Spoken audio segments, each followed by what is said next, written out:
At ayun na nga mga ka-budget meal, at ililibot ko lang kayo dito sa ating binibenta na 2,118 square meter na matatagpuan sa Malabon, Bayan. Ayan.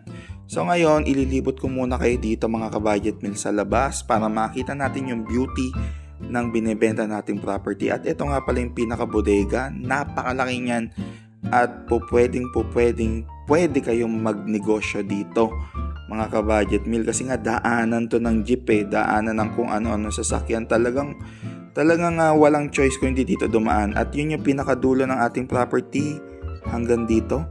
Okay? At yung kulay violet na to at yung bahay na to ay sakop ng property, para bang yung ating property ay letter L. At yun yung pinakabakod natin sa right side.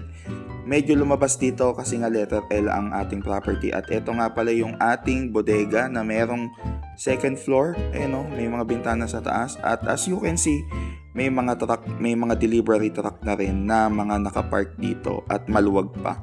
At ito po ay yung simbahan ng Malabon. Okay, nag-iisa lang po yung simbahan ng Katoliko sa may Malabon. Hindi po kayo maliligaw kung sakaling gusto nyo po siyang puntahan. Nasa likod lang. So ngayon, lilibot-libot tayo ngayon sa paligid-ligid ng ating property. At kayo na rin po ang magsabi kung pangit ba ang location ng property natin. Pero po sa akin, napakaganda kasi malapit sa simbahan, malapit sa may City Hall ng Malabon, malapit sa bayan palengke ng Malabon. Ako, kilalang kilala yan, bagsakan ng mga fresh na mga seafoods dyan.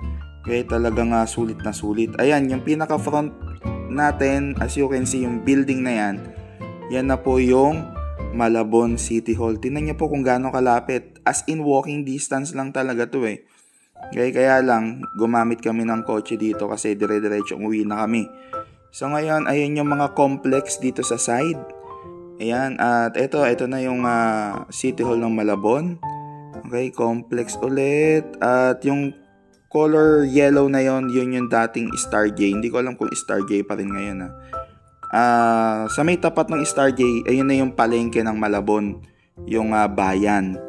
So libot-libot tayo dito, tingnan natin. Grabe walking distance lang sa lahat. Ayun yung Chowking Chowking, ano pa ba yung mga makikita natin dito? Ayun, makikita natin yung mga jeep, talagang yung property natin dinadaanan talaga ng mga sasakyan. Hindi po pwedeng hindi sila dyan daraan unless kung pupunta sila ng monumento. Kasi yung papuntang monumento ay sa Concepcion lang, liliko na sila. Pwede na doon. Pero yung mga pupunta ng recto dito sila talaga daraan. Ayun, may McDonald's, may KFC, may Jollibee. Talagang sari-saring commercial na dito. At ito yung school. Ayan, ang lapit talaga sa lahat mga ka-budget meal. Yan, may mga jeep. Yung ating property, kung ako yung tatanungin, maganda siyang magkaroon ng business, yung mga stall and then parentahan nyo. Kasi dito sa may Malabon, konti na lang din yung mga malalaking property. Siguro napakadalang talagang may magbenta rito kasi nga, imbis na ibenta, paupahan na lang na magkakaroon kayo ng passive income. Plus, yung property, syempre, tumataas. Okay, alam naman natin yan na kapag lupa, tumataas yan every year. Talaga napakagandang investment nito mga ka-budget meal. Kaya ano pang inaantay natin? Kung gusto natin, kontakin nyo lang kami para at least ay masamahan namin kayo dito.